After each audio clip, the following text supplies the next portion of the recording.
अस्सलाम वालेकुम and welcome back to the Idea Lab. मैं हूं आपकी होस्ट आयमा सैयद, एक पीएचडी स्कॉलर, एक मार्केटिंग स्ट्रेटेजिस्ट और एक बिजनेस एंटरप्रेन्योर। अब तक आइडिया लैब ने आपके लिए क्या किया है? आइडिया लैब आपके लिए ऐसे बिजनेस आइडियाज लाया जिनमें आप सीख सकते हैं कि 3,000 से 10,000 रुपए में कारोबार कैसे शुरू होता है, चीजें कहां से लेते हैं, क्लाइंट्स को कैसे पहुंचाते हैं। इसके ऊपर पूरी playlist free of cost available है चैनल पर। इसके अलावा हम ये देखते हैं कि जो companies internationally million, billion and trillion rupees कमाती हैं, वो किस प्रोडक्ट और सर्विस से कमाती हैं और आप उसे स्मॉल स्केल लेवल पर कैसे शुरू कर सकते हैं। आपकी इन्वेस्टमेंट आपके पैसिव अर्निंग का जरिया कैसे बनती है। स्टॉक्स क्या हैं, पीएसएक्स क्या है, पाकिस्तान स्टॉक एक्सचेंज पर आपकी गवर्नमेंट आपके पैसे सेफ कैसे रखती है, और इसके अलावा कंपनीज में इन्वेस्ट करने से पहले उनकी फंडामेंटल टेक्निकल एनालिसिस कैसे की जाती है, फाइनेंशियल स्टेटमेंट्स कैसे पढ़ी जाती हैं। मैं कोई फाइनेंशियल एडवाइजर नहीं, लेकिन मैंने अपनी जर्नी से जो कुछ सीखा आपके साथ शेयर करती हूँ ताकि आप आइडिया लैब के साथ ग्रो कर सकें। अस्सलाम वालेकुम and welcome back to the Idea Lab. और आज हम बात करने वाले हैं 2026 के पहले आईपीओ की। पहला आईपीओ आरिफ हबीब, जिन्होंने अभी पीआईए ख़रीदा, उनकी जानिब से उनकी एक कंपनी, बहुत सारी कंपनीज ऑलरेडी पीएसएक्स पर मौजूद हैं, जिनमें से कुछ शरिया कॉम्प्लाइंट हैं, कुछ नहीं हैं। और अब एक और कंपनी जो है वो आईपीओ के थ्रू जो है वो पीएसएक्स का हिस्सा बनने वाली है। तो उसके बारे में हम देखेंगे कि क्या न्यूज़ है और वो हमें क्या चीज़ बता रही है।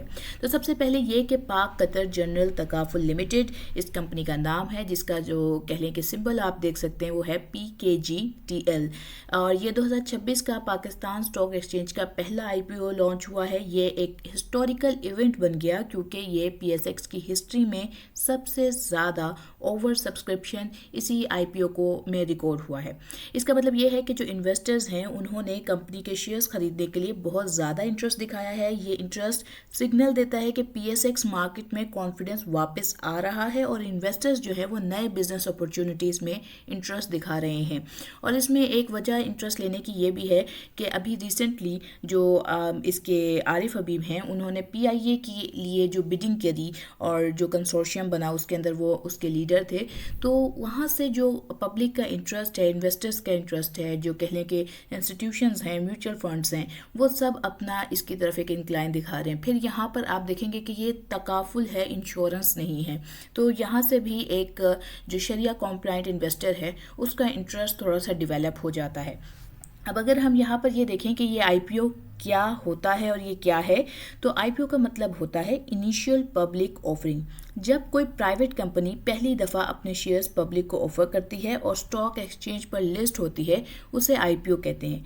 आईपीओ के ज़रिए कंपनीज पैसा रेज करती हैं और इन्वेस्टर्स को मौका मिलता है कि वो कंपनी को जो है वो अर्ली शेयर होल्डर के हैसियत से कंपनी के अर्ली शेयर होल्डर्स बन जाएं। अब यहाँ पर ये जो ओवर सब्सक्रिप्शन है, इसका क्या मतलब है? ओवर सब्सक्रिप्शन का मतलब होता है कि जितने शेयर्स कंपनी ने ऑफर किए थे उनसे कितने गुना, मतलब उसके कंपेयर में कितनी डिमांड आई है। PKGTL ने तकरीबन ₹225 मिलियन के जो शेयर्स थे वो ऑफर किए, लेकिन जो इन्वेस्टर्स हैं उन्होंने ₹4.74 बिलियन की जो बिड है वो दी है। यानी डिमांड सप्लाई से 21 गुना ज़्यादा थी। ये शो करता है कि इन्वेस्टर्स जो हैं वो कंपनी और ओवरऑल मार्केट पर बहुत ज़्यादा कॉन्फिडेंस रख रहे हैं, जिसकी वजह से ये एक हिस्टोरिकल इवेंट के तौर पे रिकॉर्ड किया गया। अब अगर हम ये देखें कि इसके अंदर जो एक प्राइस का कह लें कि फैक्टर है, जो कि सब इन्वेस्टर्स उसकी तरफ ज़्यादा इंटरेस्टेड भी होते हैं कि आखिर एक नया आईपीओ आया है तो उसकी प्राइस क्या होने वाली है। तो इसकी जो प्राइस थी वो ₹10 से ₹14 तक क्यों गई है, अब ये देखते हैं। आईपीओ में जो है बुक बिल्डिंग सिस्टम यूज़ हुआ। इसमें एक मिनिमम फ्लोर प्राइस जो थी वो ₹10 रखी गई। इन्वेस्टर्स ने अपनी बिड जो है वो ज़्यादा प्राइस पर देना शुरू की, जिसकी वजह से जो हाई डिमांड की वजह से जो फाइनल प्राइस हुई वो ₹14 पर जाकर शेयर फिक्स हुआ, जो मैक्सिमम अलाउड लिमिट था। यानी कि अगर इससे ज़्यादा की लिमिट अलाउड होती तो शायद ये वहाँ पर जाता। ये क्लियर सिग्नल है कि इन्वेस्टर्स जो हैं वो कंपनी के शेयर्स लेने के लिए अपना जो प्रीमियम है वो भी देने को तैयार हैं। अब अगर हम ये देखें कि कंपनी ने कितना पैसा इससे रेज किया, तो PKGTL ने टोटल 30 मिलियन शेयर्स ₹14 पर शेयर के रेट पर सेल किया है। इस तरह जो कंपनी ने तकरीबन ₹420 मिलियन रेज किया। इससे कंपनी का जो पेड अप कैपिटल है वो ₹7 111 मिलियन से बढ़कर 1.011 बिलियन हो गया है। ये एक्स्ट्रा कैपिटल जो है वो कंपनी के फ्यूचर ग्रोथ और उसकी रेगुलेटरी रिक्वायरमेंट्स को मीट करने में उसकी हेल्प करेगा। यानी अब कंपनी जो है वो एक स्टेबल कंपनी समझी जा सकती है, जो कंपनी ने एक्सपेक्ट भी नहीं किया था उससे कई गुना ज़्यादा की उसकी कह लें कि वर्थ बन चुकी है। अब अगर हम ये देखें कि शेयर्स किसने खरीदे, तो शेयर्स का ये जो आईपीओ था इसके जो शेयर्स हैं उसका 75% हिस्सा जो है वो इंस्टीट्यूशनल इन्वेस्टर्स ने और हाई नेट वर्थ इंडिविजुअल्स ने खरीदा है। बाकी 25% शेयर्स जो हैं वो रिटेल इन्वेस्टर्स यानी कि जो डेली बेसिस पे खुद ट्रेड करते हैं उन्होंने उनकी तरफ से इसमें परचेज इंटरेस्ट दिखाई दिया। जो इंस्टीट्यूशंस हैं उन्होंने 22.5 मिलियन शेयर्स के लिए अप्लाई किया, लेकिन उनकी बिड जो है वो 338 मिलियन शेयर से भी ज़्यादा थे। इसका मतलब यह है कि 15 टाइम्स जो वॉल्यूमेट्रिक ओवर सब्सक्रिप्शन है वो हुई है।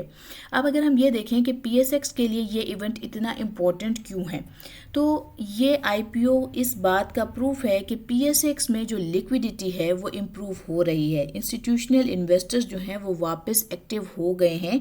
लॉन्ग टाइम बाद ये कह लें कि आईपीओ जो है वो मार्केट में रीओपन हुई है और ये जो है ओवरऑल स्टॉक मार्केट सेंटीमेंट के लिए एक पॉजिटिव साइन और फ्यूचर में और भी कंपनीज का आईपीओ ला सकती है।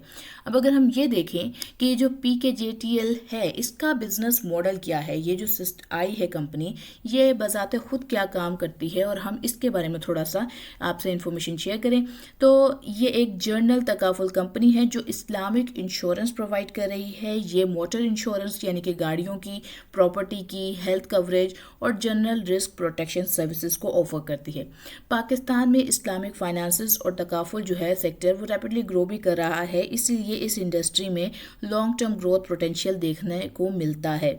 अब अगर हम ये देखें कि इन्वेस्टर्स ने इतना इंटरेस्ट क्यों दिखाया, तो देखें इसमें 2-3 वजूहात जो है ना वो हमारे सामने आती हैं। एक तो ये है कि इस आईपीओ में इंटरेस्ट की वजह ये थी कि ये साल का पहला आईपीओ था, कंपनी का जो पेरेंट ग्रुप है वो बहुत रेपुटेबल है, यानी कि जो तकाफुल सेक्टर की जो ग्रोथ है वो भी मोड बहुत अच्छा है और शेयर्स का जो इशू साइज़ था वो छोटा था। जब शेयर्स लिमिटेड होते हैं तो ऑटोमेटिकली जो डिमांड है वो ज़्यादा होती है, जिसकी वजह से जो ओवर सब्सक्रिप्शन था वो एक नेचुरली बनना ही था। और क्योंकि पीछे एक ग्रुप भी बहुत रेपुटेटेड था और उसकी अभी एक लेटेस्ट न्यूज़ भी अपनी हाइप में थी ही, तो जिसकी वजह से ये अपनी नेचुरल हाई से भी ज़्यादा हाई पर जाकर क्लोज हुआ। अब अगर हम ये देखें कि कंपनी पैसा किस लिए यूज़ करेगी, तो ये कंपनी जो है उसने अपने प्रोस्पेक्टस में ये मेंशन किया है कि वो ये पैसा कैपिटल बेस स्ट्रॉन्ग करने के लिए, अपनी जो सॉल्वेंसी रेशियो है उसको इम्प्रूव करने के लिए, एसईसीपी के रेगुलेटरी रूल्स को मीट करने के लिए, डिजिटल डिस्ट्रीब्यूशन को एक्सपैंड करने और नए कस्टमर फ्रेंडली प्रोडक्ट्स डिवेलप करने में यूज़ करेगी। ये सब स्टेप्स जो हैं वो कंपनी की फ्यूचर ग्रोथ को सपोर्ट कर रहे हैं, जिसका मतलब ये है कि ये जो पैसे हैं अल्टीमेटली जो आज शेयर 14 रुपये का है ये बहुत ज़्यादा पोटेंशियल रखता है आगे अपनी प्राइस को इंक्रीज करवाने में। अब अगर हम ये देखें कि रिटेल इन्वेस्टर्स के लिए इस तमाम बातों का क्या मतलब होगा, तो जो रिटेल इन्वेस्टर्स हैं उनको ये जो शेयर ₹14 पर प्राइस पर मिलेंगे, जब स्टॉक एक्सचेंज पर नॉर्मल ट्रेडिंग स्टार्ट होगी तो प्राइस पहले दिन ही वॉलेटाइल हो सकती है। कुछ लोग क्विक प्रॉफिट के लिए इसको सेल करेंगे और कुछ लोग जो है वो लॉन्ग टर्म होल्ड करने के लिए इसको खरीदेंगे। इसलिए जो लिस्टिंग डे है उस पर प्राइस अप्स और डाउन्स जो है वो नॉर्मल देखा जाएगा। अब यहाँ पर हम अगर इसको long term versus short term के व्यू में देखेंगे कि वो हमें क्या नॉलेज देगा, तो शॉर्ट टर्म ट्रेडर्स जो हैं वो लिस्टिंग डे मूवमेंट से फ़ायदा प्रॉफिट हासिल करने की पूरी कोशिश करेंगे। जो लॉन्ग टर्म इन्वेस्टर्स हैं वो कंपनी की ये जो बिजनेस ग्रोथ है, ये जो कंपनी के अपने प्रोस्पेक्टस में उन्होंने चीज़ों को मेंशन किया है उसको ऊपर फोकस्ड होंगे, तो उसको देखकर इन्वेस्ट कर रहे होंगे। इसलिए बेस्ट स्ट्रेटेजी यही होगी कि फर्स्ट डे जो हाइप है उसमें ब्लाइंडली बाय ना करें, बल्कि प्राइस को ज़रा स्टेबिलिटी का वेट कर लें प्राइस की और उसके बाद उसमें एंट्री ली जाए। अब अगर हम ये देखें कि यहाँ क्या रिस्क मौजूद हैं, तो हर आईपीओ में जो है वो एक रिस्क तो होता है। आईपीओ का हाइप टाइम के साथ साथ जो है ना वो कूल डाउन होता है। ओवरऑल पीएसएक्स का जो सेंटीमेंट है वो भी चेंज हो सकता है। इंश्योरेंस सेक्टर में जो कंपटीशन है वो भी बढ़ सकता है। इसी तरह जो इकोनॉमिक स्लो डाउन है इंश्योरेंस का वो डिमांड को अफेक्ट कर सकता है। इसलिए ये जो रिस्क है इसको बहुत समझ कर डिसीजन लेना बहुत ज़रूरी है। अब अगर हम ये देखें कि पीएसएक्स के इन्वेस्टर्स जो हैं वो इसमें क्या की लेसन्स अपने लिए लेकर चल सकते हैं, तो इस आईपीओ के लिए जो लेसन्स मिलते हैं वो ये हैं जो इस पर्टिकुलर सिनेरियो से हमें मिलते हैं वो ये हैं कि ओवर सब्सक्रिप्शन जो है वो मार्केट कॉन्फिडेंस को शो कर रही है, आईपीओ की प्राइसिंग डिमांड से ज़्यादा होती है, और अगर देखा जाए तो स्मॉल इशू यानी कि जब शेयर स्मॉल साइज़ में इशू किए जाएं तो हाई ओवर सब्सक्रिप्शन जो है वो क्रिएट हो जाती है।